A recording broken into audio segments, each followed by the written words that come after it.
آیت الکرسی ہے.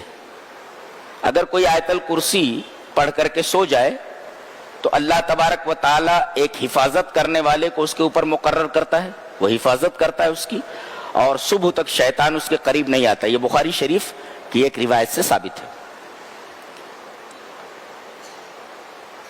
اور شیطان اس سورہ کریمہ سے بہت, اس آیت کریمہ سے بہت گھبراتا ہے.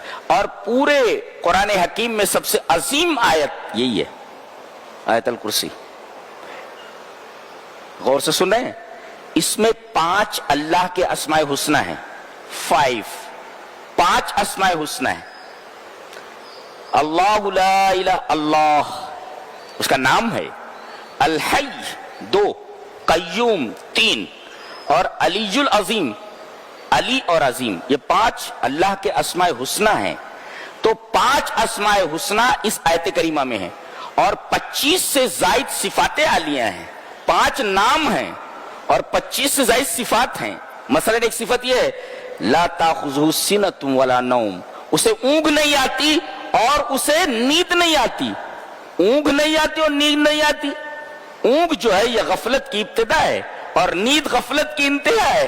اللہ غفلت کی ابتدا سے بھی پاک ہے اور غفلت کی انتہا سے بھی پاک ہے. سونا تو دور کی بات ہے, اسے اونگ بھی نہیں آتی, جھپکی بھی نہیں آتی. اللہ, تو یہ سب اللہ کی صفات ہیں. تو 5 اللہ کے اسماء حسنی ہیں اس آیت کریمہ میں, اور 25 سے زائد اس کی صفات ہیں. سب سے پہلے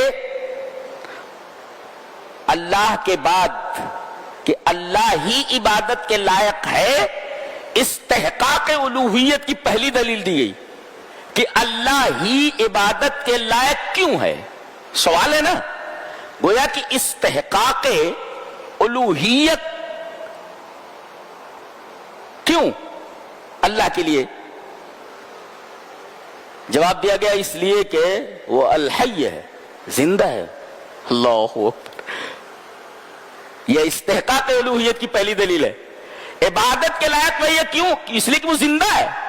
پتہ یہ چلا کہ دنیا میں جو لوگ زندہ ہیں وہ اللہ کے زندگی دیے جانے پر زندہ ہیں, اور اللہ بذات ہی زندہ ہے.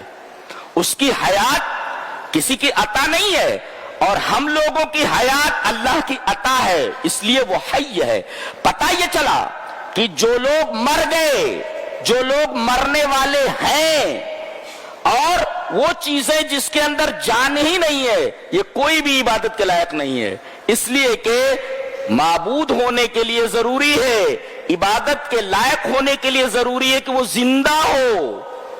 جو لوگ مر گئے وہ معبود کیسے ہو سکتے ہیں؟ جو مرنے والے ہیں وہ معبود کیسے ہو سکتے ہیں؟ اور وہ چیزیں جن میں جان ہی نہیں ہے, روح ہی نہیں ہے, وہ عبادت کے لائق کیسے؟ اللہ یہ بتائے. اس کے بعد دوسرا, اللہ کے بعد الحی یہ نام آیا, اور اس کے بعد القیوم. قیوم کا مطلب کیا ہے؟ زندہ, یہ تو سمجھ میں آیا. قیوم کا مطلب کیا ہے؟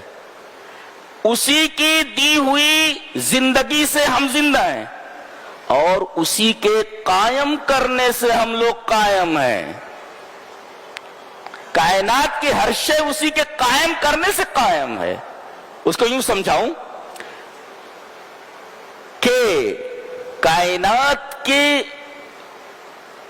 وجود میں, کائنات جو موجود ہے, کائنات کے وجود میں جو تیار یعنی جو کرنٹ دوڑ رہا ہے, یہ کرنٹ وہی دوڑا رہا ہے.